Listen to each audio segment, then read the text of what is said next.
কালেমার পতাকা উড্ডীন করার দীপ্ত শপথ এবং এই সবুজ চত্বর আল্লাহর কোরআনের রঙে রাঙিয়ে তোলার দীপ্ত শপথবদ্ধ শহীদি কাফেলা, যাদের রক্ত এবং ঘাম, জীবন এবং সম্পদে এ বাংলা আজ আল্লাহর কোরআনের রাজ কায়েমের পথকে বলুন্দ করেছে। এমন একটি সত্য এবং দীপ্ত শপথবদ্ধ কাফেলা বাংলাদেশ জামায়াত ইসলামী। রাজধানী ঢাকার সবচেয়ে জনবহুল এলাকা ডেমরা এর পূর্ব শাখা কর্তৃক আয়োজিত দাওয়াতি সভা প্রায় 18টি বছর পরে মুক্ত ময়দানে আল্লাহ রাব্বুল আলামিনের কোরআনের কথা স্পষ্ট করে বলার এই পরিবেশ। সম্মানিত সভাপতি, ডেমরা পূর্ব থানার মোহতারাম আমির KM মুজাফফর হোসাইন সাহেব, আতালাল্লাহু আমরাহু ওয়া বারাকাল্লাহু ফি হায়াতি, সমবেত নেতৃবৃন্দ, আমার সামনে আল্লাহ রাব্বুল আলামিনের কোরআনের পতাকা উড্ডীন করার দীপ্ত শপথে পাগল পাড়া সম্মানিত কর্মী ভাইয়েরা, সমবেত সুধীবৃন্দ, মাইকের আওয়াজ যতদূর যাচ্ছে, সম্মানিত মা বোন, অন্য ধর্মাবলম্বীদের প্রতি আন্তরিক মোবারকবাদ জানিয়ে আল্লাহ শুকরিয়া আদায় করছি, যিনি আমাদেরকে দীর্ঘ বছর পরে স্বাধীন বাংলাদেশে মুক্ত আকাশের নিচে সুনির্মল বাতাস গ্রহণ করার জন্য একটি পরিবেশ তৈরি করে কোরআনের কথা বলারই এমন আয়োজনে সামিল হওয়ার তৌফিক দিয়েছেন। আমরা এজন্য মালিকের দরবারে অবনত চিত্তে সবাই পড়ি আলহামদুলিল্লাহ। রসুল আকরাম সাল্লাল্লাহু আলাইহি ওয়াসাল্লামের নামে লাখো সালাম দুরূদ, যিনি এ পৃথিবীতে এসেছেন আল্লাহ রাব্বুল আলামিনের দ্বীনকে তথা ইসলাম এবং ইসলামী জীবন ব্যবস্থাকে অন্যান্য সমস্ত মতবাদের উপরে প্রতিষ্ঠার মাধ্যমে নবুয়াত জিন্দিগির দায়িত্ব পালনে অর্পিত কর্মসূচি নিয়ে আজ এই মাজলিসে আমরা মহাব্বতের সাথে সবাই পড়ি সাল্লাল্লাহু আলাইহি ওয়াসাল্লাম। আসহাবে আজমাইন এবং শহীদানদেরকে আল্লাহ তাআলা জান্নাতের সর্বোচ্চ দরজা নসিব করুন, যারা আল্লাহর কোরআনের পতাকা উড্ডীন করার জন্য নিজের জীবন এবং সম্পদকে ব্যয় করে নিজেদেরকে ধন্য এবং সমৃদ্ধ করেছেন দুনিয়া এবং আখেরাতে। বিশেষ করে জুলাই আগস্টে যে সমস্ত ভাই বোনেরা একটি ফ্যাসিস্ট স্বৈর শাসকের বিরুদ্ধে জীবন এবং রক্ত দেওয়ার মাধ্যমে প্রমাণ করেছে তারা জীবনের চেয়ে দেশকে ভালোবাসে, জীবনের চেয়ে মানবতার মুক্তিকে ভালোবাসে, প্রয়োজনে জীবন দিয়ে স্বৈর শাসকের বিরুদ্ধে লড়াই করে বাংলাদেশের কোটি কোটি মানুষকে স্বৈর শাসনের জুলুম থেকে তারা মুক্ত করতে চায়, এমন চেতনা এবং ঈমানি দীপ্ততা আল্লাহ তাআলা যা আমাদেরকে দেখার সুযোগ দিয়েছেন এবং তাদেরকে যা করার তৌফিক দিয়েছেন, ওই জীবন উৎসর্গকারীদেরকে আল্লাহ শাহাদাতের মর্যাদা দিয়ে ধন্য করুন। যারা আহত হয়ে চোখ হারিয়েছেন, পা হারিয়েছেন, হাত হারিয়েছেন, জীবনে কোনো দিন আর সোজা হয়ে দাঁড়াতে পারবে না, প্যারালাইজড হয়ে গেছেন, কারো শরীরে এখনও গুলিবিদ্ধ, আল্লাহ তাআলা তাদের ঈমানি শক্তি বাড়িয়ে দিন এবং মনোবলকে দৃঢ় করার মাধ্যমে আল্লাহ তাদেরকে শক্তিশালী করার তৌফিক দান করুন। সম্মানিত ভাইয়েরা, দাওয়াতি সভা, এই দাওয়াত হতে হবে আল্লাহর দিকে। কার দিকে? সর্বপ্রথমেই আল্লাহ রাব্বুল আলামিনের কোরআনের ওই আয়াত, উদউ ইলা সাবিলি রাব্বিকা বিল হিকমাতি ওয়াল মাউইযাতিল হাসানা ওয়াজাদিলহুম বিল্লাতি হিয়া আহসান। আল্লাহ রাব্বুল আলামিন বলেন, হে রাসূল, আপনি মানুষকে আল্লাহর দিকে ডাকুন, আল্লাহর পথে ডাকুন। এর দ্বারা স্পষ্ট হয়ে গেছে দাওয়াত হবে একমাত্র আল্লাহর দিকে। কার দিকে? আল্লাহর দিকে দাওয়াত। এই কনফার্মেশন, এই চিন্তা, এই রকম একটি থিম যার মাথায় থাকবে তার দাওয়াত আল্লাহর কাছে গ্রহণযোগ্য। অতএব বোঝা যাচ্ছে আল্লাহ তাআলা বলছেন উদউ ইলা সাবিলি রাব্বিক, তোমার রবের পথের দিকে ডাকো। তাহলে বোঝা যাচ্ছে কোনো তরিকা, কোনো পথ, অন্য কোনো মত, কোনো ইসলাম কিংবা অন্য কোনো পদ্ধতি, অন্য কোনো দিকে নয়, দাওয়াত হবে খালেস আল্লাহর দিকে।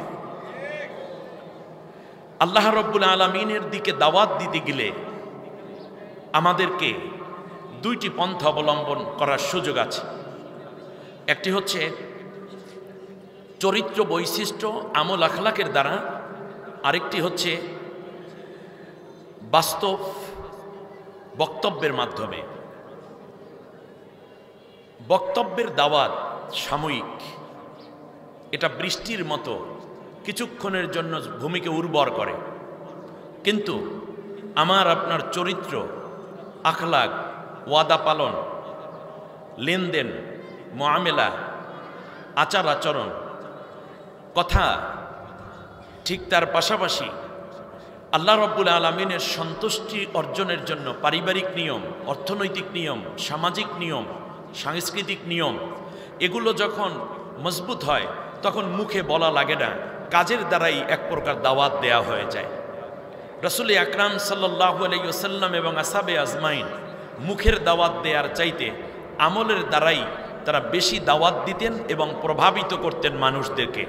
দুঃখজনকভাবে আজকে আমরা অনেকে মুখের দাওয়াতকেই দাওয়াত মনে করি, কিন্তু কাজের দাওয়াতকে, আমলের দাওয়াতকে অনেক ক্ষেত্রে দুর্বল করে দিয়েছি। আজকের এই দাওয়াতি সভায় সর্বপ্রথম জামায়াতে ইসলামীর সম্মানিত ভাই এবং আড়ালে যে বোনেরা শুনছেন, বিশেষ করে আজকের এই উম্মার সামনে আমি দাঁড়িয়ে কথা বলছি, আমাদের ব্যক্তি জীবনের আমলি দাওয়াত বাড়িয়ে দেয়া দরকার। তাহলে অন্যকে মুখে বলতে হবে না, তারাই জিজ্ঞেস করবে, ভাই আপনার নাম কি, ভাই আপনি কোন দল করেন, ভাই আপনার ইজমটা কি, ভাই আপনারা কি করতে চান। আমরা যেন বেশি বেশি করে নিজের জিন্দিগির আমলের দ্বারা অন্যকে প্রভাবিত করার মাধ্যমে যেন দাওয়াতি কাজকে সম্প্রসারিত করতে পারি, এই দিকে আমরা বেশি বেশি করে মনোযোগী হব ইনশাআল্লাহ।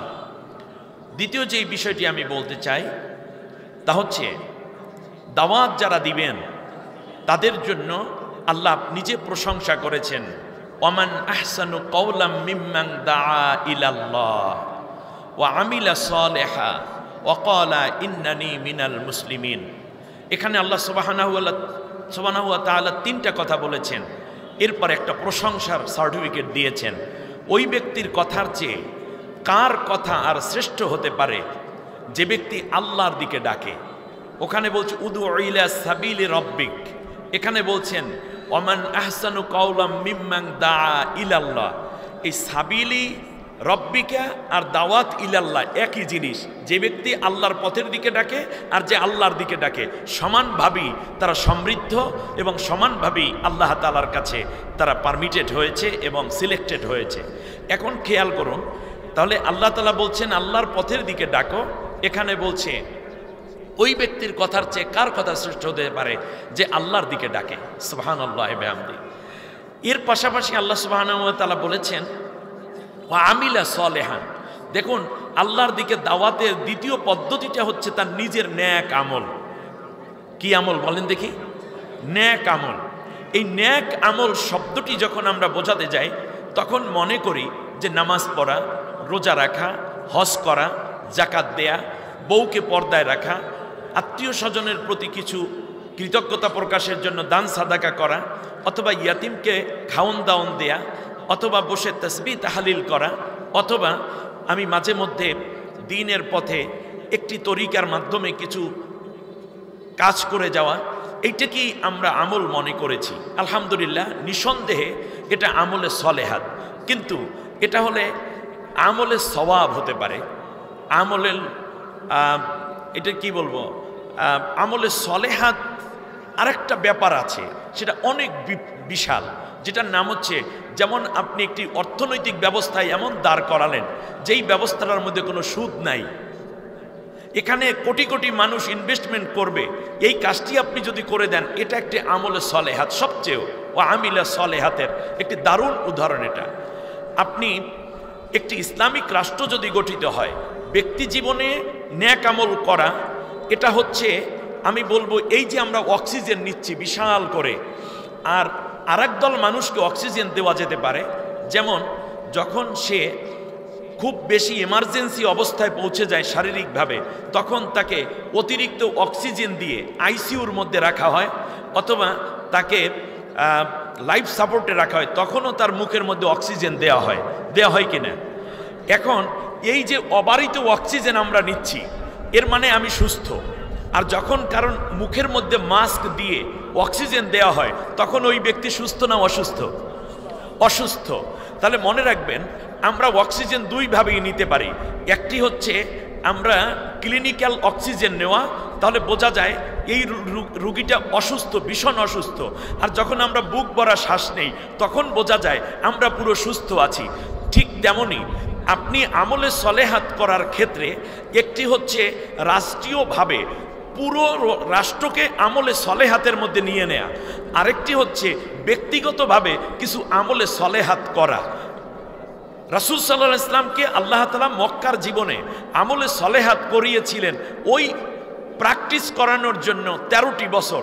পরবর্তী 10 বছরে রাসূল সাল্লাল্লাহু আলাইহি ওয়াসাল্লাম মদিনার জীবনে একটি ইসলামী রাষ্ট্র কায়েমের মাধ্যমে ইসলামকে উন্মুক্ত করে দিয়েছেন, যার ফলে দেখা যায় যে প্রত্যেক ব্যক্তি ইসলাম পালন করছে এবং ইসলামের স্বাদ, ইসলামের মজা, ইসলামের নূর, ইসলামী জিন্দিগিকে সে দারুণভাবে এনজয় করছে, উপভোগ করছে। ফলে প্রতিটা মুহূর্তে সে ইসলামের উপরই টিকে থাকার সুযোগ পেয়েছে। আর আমাদের জীবনে যদি বলি বাংলাদেশের প্রেক্ষাপটে, তাহলে আমাদের অবস্থা হলো আমরা অনেকেই ইসলাম মানি, কিন্তু সেটা এমার্জেন্সি ইসলামের মতো। যেমন আমার বউকে আমি ভীষণ পর্দায় রাখি, আমার জীবনে আমি কখনোই সুদের লেনদেন করি না, আমার জীবনে আমি কোনোদিন মদ স্পর্শ করি না, আমার জীবনে আমি এক ওয়াক্ত নামাজও তরক করি না, আমার জীবনে আমি কখনোই ঘুষ দেই না, আমার জীবনে আমি কখনো ঘুষ খাই না। অর্থাৎ একজন রুগীকে যেমন এমার্জেন্সি অক্সিজেন দিয়ে বোঝানো হয় যে সে ভীষণ অসুস্থতায় আছে, অতএব আমরা যেই ব্যক্তি জীবনে যে ইসলাম প্র্যাকটিস করছি, এটা হচ্ছে একটি এমার্জেন্সি মুহূর্তের জন্য ইসলাম পালনের ব্যবস্থা করে আমরা তৃপ্ত হচ্ছি, কিন্তু ইসলামের দৃষ্টিতে আমরা রুগী হয়ে আছি, সেই খবর আমাদের কাছে নেই।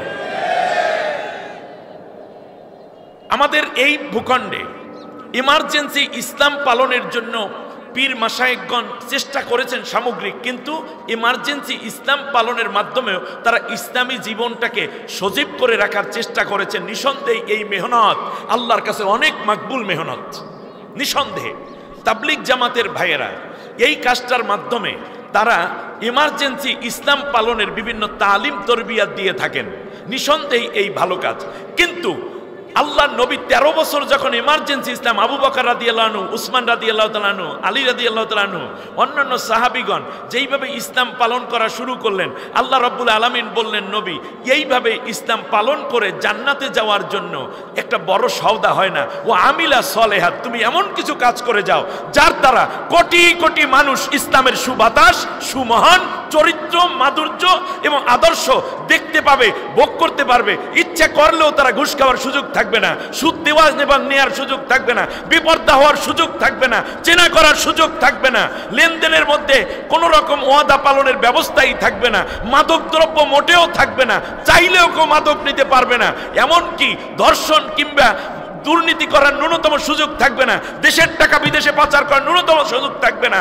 তুমি ইমার্জেন্সি ইসলাম পালন করছো 13 বছর, এইবার তুমি একটি অবারিত ইসলাম পালনের সুযোগের জন্য আমি তোমাকে মক্কা থেকে মদিনায় হিজরত করলাম। আল্লাহর নবী দোয়া করলেন, রব্বি আদখিলনি মুদখালা সিদকিন ওয়া আখরিজনি মুখরাজা সিদক ওয়াজআলনি মিন লাদুনকা সুলতানান নাসিরা।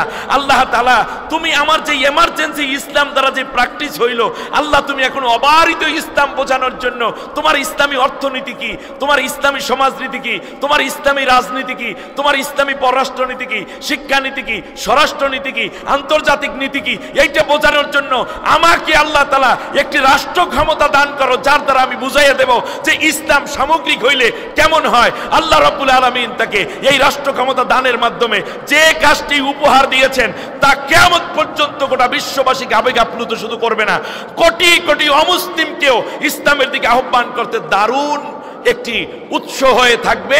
এবং ইসলামী জিন্দেগিতে মানুষ শান্তি এবং মহান মহিমান্বিত ইসলামের সুবাতাস এবং তার ঘ্রাণ নিয়ে তারা জীবন জীবিকা দানের মাধ্যমে দুনিয়া এবং আখিরাতে কামিয়াবির পথ পাবে। বাংলাদেশ জামাত ইসলামী এই কাজটি করছে।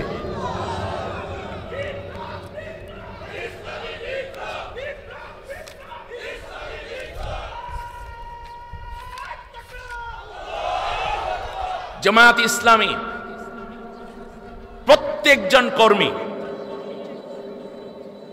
একদিকে নিজে যেমন সৎ জিন্দেগি যাপনে অভ্যস্ত, ঠিক তার পাশাপাশি সব মানুষ যেন ইসলাম অনুযায়ী চলতে পারে সেই জন্য তারা চেষ্টা করে যাচ্ছে। এজন্য তারা আলাদা একটা ব্যাংকের মডেল দাঁড় করিয়েছে, সুদমুক্ত একটা ব্যাংক। আপনারা দেখেন, হাসপাতাল কায়েমের মাধ্যমে তারা কাজ করলেন যে হ্যাঁ, এই হলো একটা ইসলামিক হাসপাতাল এভাবে হতে পারে। একটা ইউনিভার্সিটি কায়েম করিয়ে দেখিয়েছেন, ইসলাম ক্ষমতায় আসলে ইউনিভার্সিটিগুলো এই রকম হবে। মাদ্রাসা কায়েম করে দেখিয়েছে, যদি ইসলাম ক্ষমতায় আসে মাদ্রাসাগুলো এই রকম হবে। মহিলা মাদ্রাসা কায়েম করে দেখিয়েছেন, মহিলা মাদ্রাসাগুলো এই রকম হবে।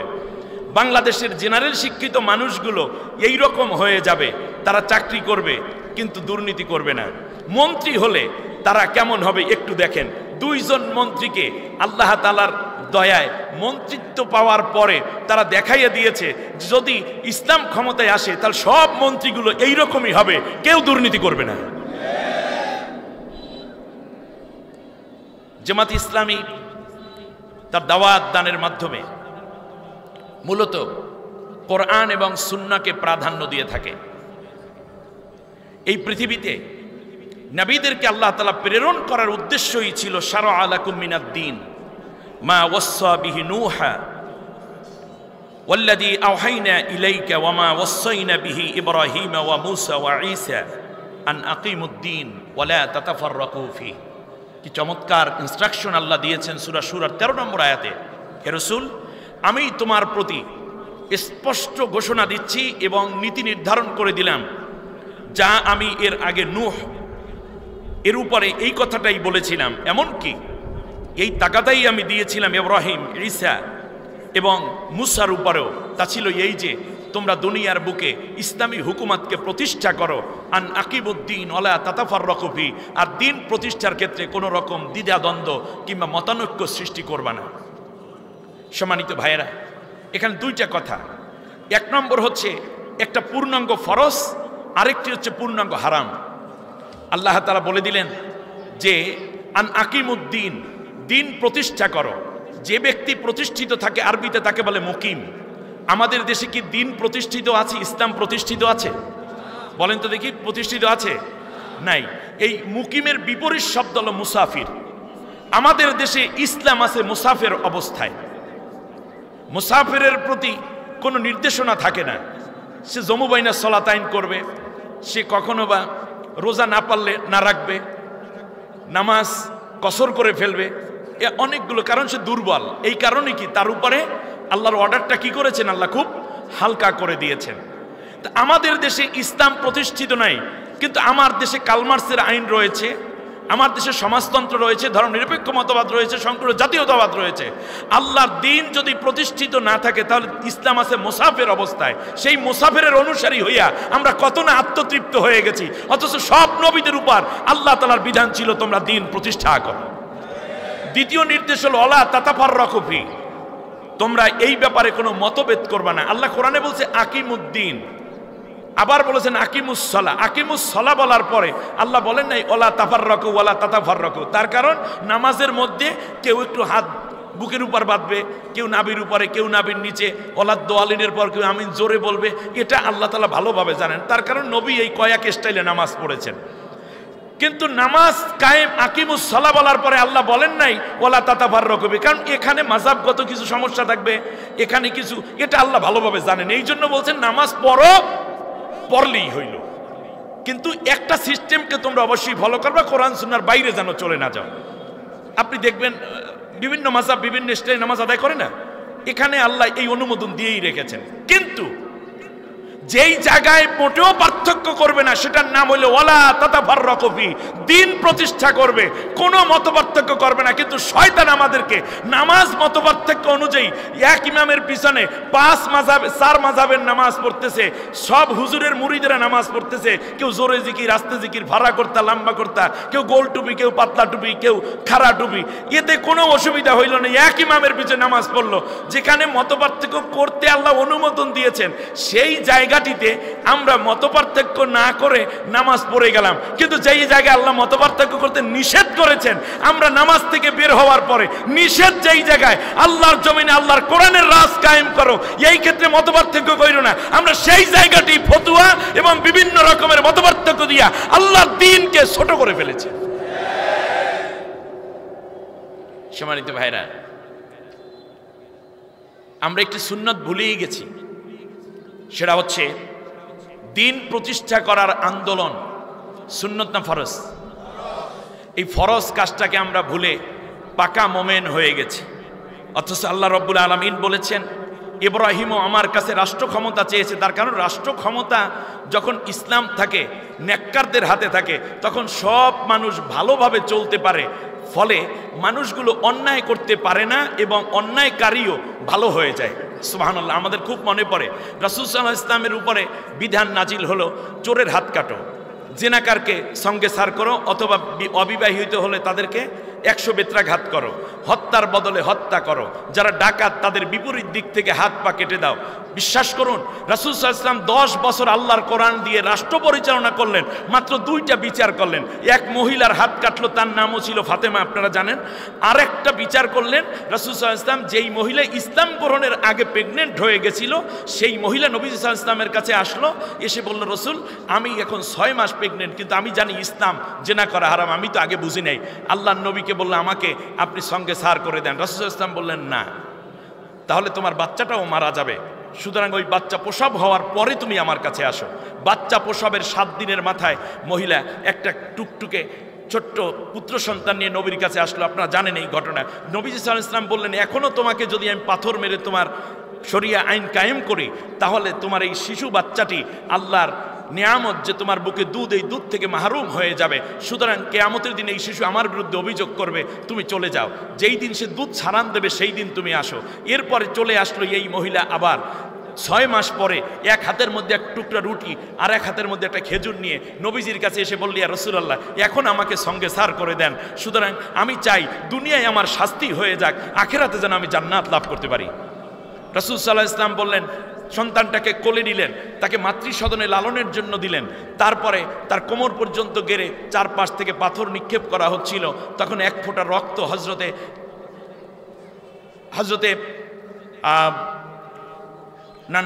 ওমর না, খালিদ বিন ওয়ালিদ রাদিয়াল্লাহু তাআলা আনহুর শরীরের মধ্যে পড়েছে ওই মহিলার রক্ত। সে ঘৃণা করে বলতে, ছি ছি, একটা বেশ্যার রক্ত আমার শরীরের মধ্যে।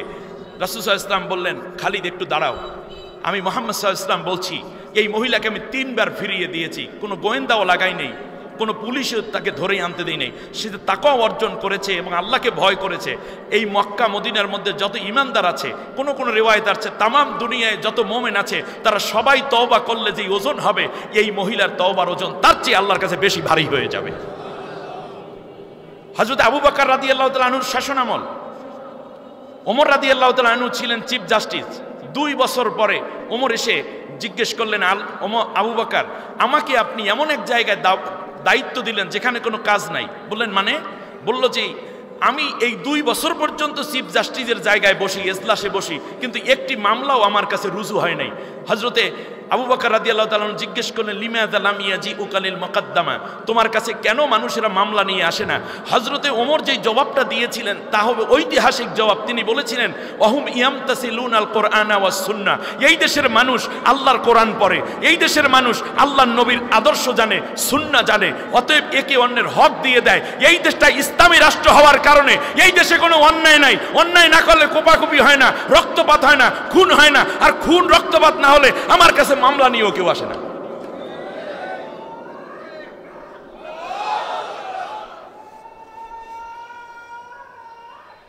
সম্মানিত ভাইরা, আল্লাহ তাআলার এই কথাগুলো আমরা বুঝিয়ে বলতে হয়তো বা অল্প সময়ের মধ্যে পারবো না।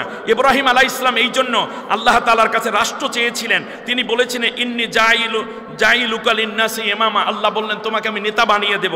ইব্রাহিম আলাইহিস সালামও বললেন আল্লাহ তাআলা ফাকাদ আতাইনা আলা ইব্রাহিম আল কিতাব ওয়াল হিকমাতা ওয়া আতাইনাহু মুলকান আযীমা। আপনারা জানেন এখানে অনেক ওলামা রয়েছেন। আল্লাহ তাআলা বলেন আমি একটি বড় রাষ্ট্রের প্রধান করেছিলাম ইব্রাহিমকে। সুবহানাল্লাহ বলেন। এরপরে আমরা যদি যাই তাহলে আমরা দেখতে পাবো সুলাইমান আলাইহিস সালামকে আল্লাহ তামাম দুনিয়ার বাদশাহিত্ব দিয়েছিলেন। শুধু তাই না, ইব্রাহিম আলাইহিস, এরপরে আমরা যদি চাই ইউসুফ আলাইহিস সালামকে, ইউসুফ আলাইহিস সালাম তো বললেন ক্বালা জাআলনি আলা খাযাইনিল আরদ, এটা বলার পরে বলেন আমাকে ভূমি এবং খাদ্য মন্ত্রণালয়ের দায়িত্ব দেন আজিজ মিশরের কাছে। আল্লাহ রাব্বুল আলামিন বলেন ওয়াকাযালিকা মাক্কান্না লিইউসুফা ফিল আরদ। এমনকি তালুত বাদশা জালুতকে হত্যা করে রাষ্ট্র দখল করে ইসলাম প্রচার এবং প্রতিষ্ঠা করেছিলেন। সুবহানাল্লাহ বলেন। এরপর দাউদ আলাইহিস সালাম রাষ্ট্রের কি ছিলেন? প্রজা না প্রেসিডেন্ট ছিলেন? প্রেসিডেন্ট ছিলেন। শুধু তাই না, আল্লাহ রাব্বুল আলামিন বলছেন ইন্নাল্লাহা আস্তাফা আদামা ওয়া নূহা ওয়া আলা ইব্রাহিমা ওয়া আলা ইমরান আলাল আলামিন।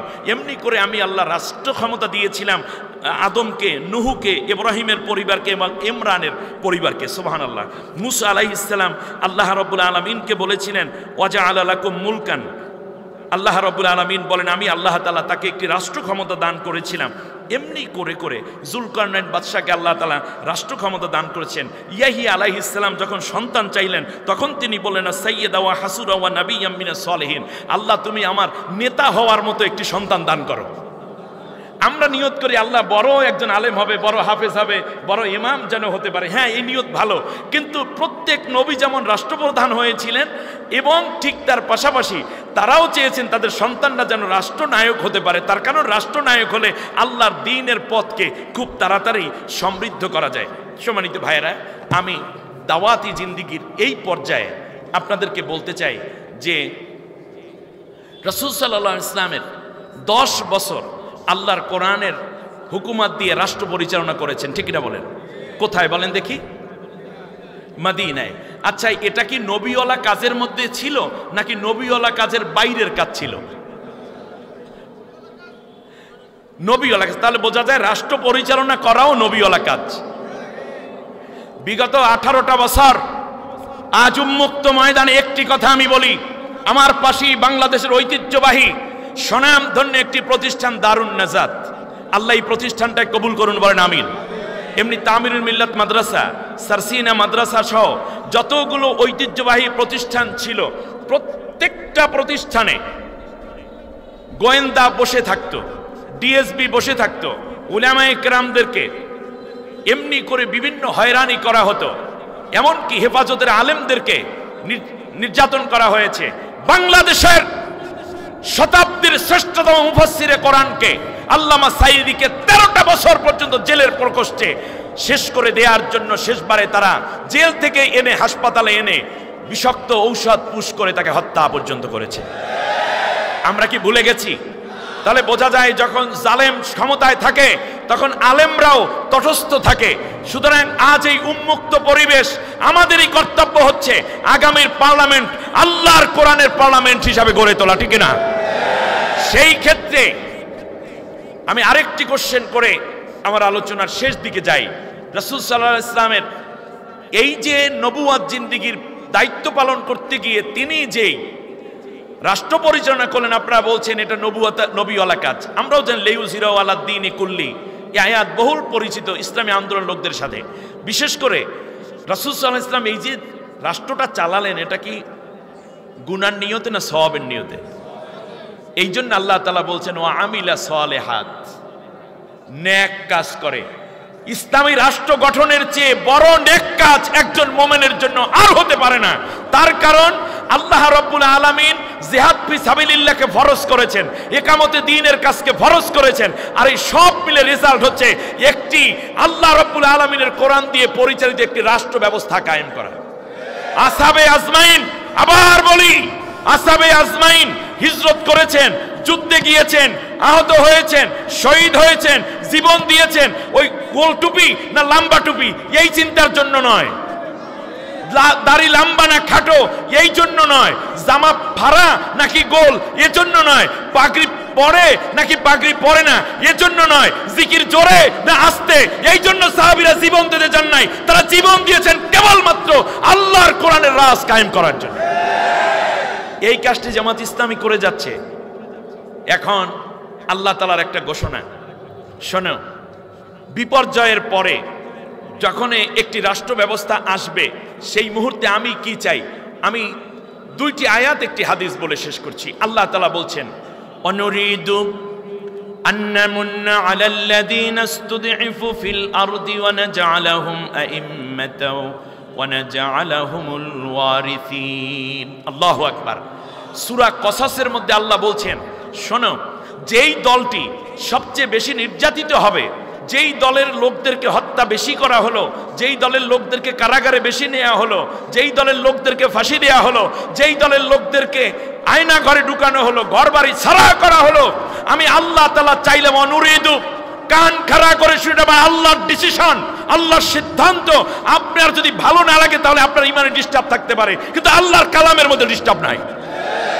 আল্লাহ তাআলা বলছে অনুরিদু, আমি ডিসিশন নিলাম, আমি সিদ্ধান্ত নিলাম, আন্না মুন্না আলাল্লাযীনা ইসতুদঈফু ফিল আরদ, জমিনের বুকে যেই দলটি সবচেয়ে নির্যাতিত হলো সেই দলের উপর দয়া নাজিল করতে, ওয়া নাজআলাহুম আইম্মাতান, ওই দলের হাতে রাষ্ট্র ক্ষমতা তুলে দিতে, ওয়া নাজআলাহুমুল ওয়ারিসিন, অত্যাচারী শাসকের পরে এই দলটাকে আমি আল্লাহ রাব্বুল আলামিন তাদের রাষ্ট্রীয় উত্তরাধিকার হিসাবে তাদেরকে মর্যাদায় ভূষিত করতে। এই ডিসিশন কার?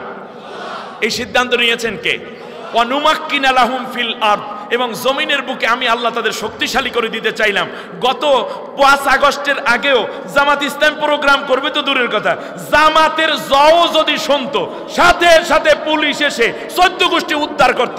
জামাতে ইসলামের কোনো মানুষের যদি গরুও পাইতো তারও মনে হয় রিমান্ডে দেবে, এইরকম একটা অবস্থায় ছিল।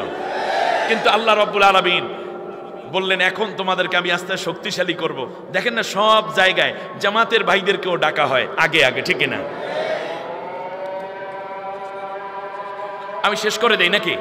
আচ্ছা, দ্বিতীয় হচ্ছে এই দলের মধ্যে একজনে জবাব দিলেই হবে। এই দলের মধ্যে এমন থাকে, মিনাল মুমিনিনা রিজালুন সাদাকু মা আহাদুল্লাহ আলাইহি ফামিনহুম মান কাদা নাহবাহু ওয়া মিনহুম মান ইয়ান্তাজির ওয়া মা বাদদালু তাবদিলা।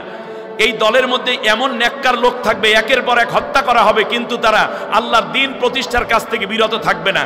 একটি হাদিস আল্লাহর নবী বলেছেন, ফাত্তাবিউ সিওয়াদাল আযম ফাইন্নাহু মান সাজ্জা সাজ্জা ফিন্নার। হে আমার উম্মতেরা শোনো, যেই দল দ্বারা ইসলামী রাষ্ট্র কায়েম করা খুব তাড়াতাড়ি সম্ভব, তোমরা সবাই সেই দলকে সমর্থন দিয়া আল্লাহর কোরআনের রাজ কায়েমে সহযোগিতা করো। আর যদি পিছনে থাকো তাহলে আমি নবী বললাম তোমরা তাহলে জাহান্নামে চলে যাবে। দাওয়াতি কাজের শেষ কথাটি হচ্ছে, আসুন না জামাত ইসলামী যে আহ্বান করে, যেদিকে আমাদেরকে ডাকে, জামাতকে জানুন, জামাতকে বুঝুন। জামাতের সব কিছু ওপেন এবং সব কিছু জানাশোনা।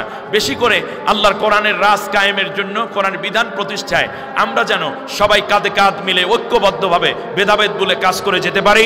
আল্লাহ সেই তৌফিক দান করুন, আমিন। সুবহানাকাল্লাহুম্মা বিহামদিক, আশহাদু আল্লা ইলাহা ইল্লা আনতা আস্তাগফিরুকা ওয়া আতুবু ইলাইক। আসসালামু আলাইকুম ওয়া রাহমাতুল্লাহি ওয়া বারাকাতুহু।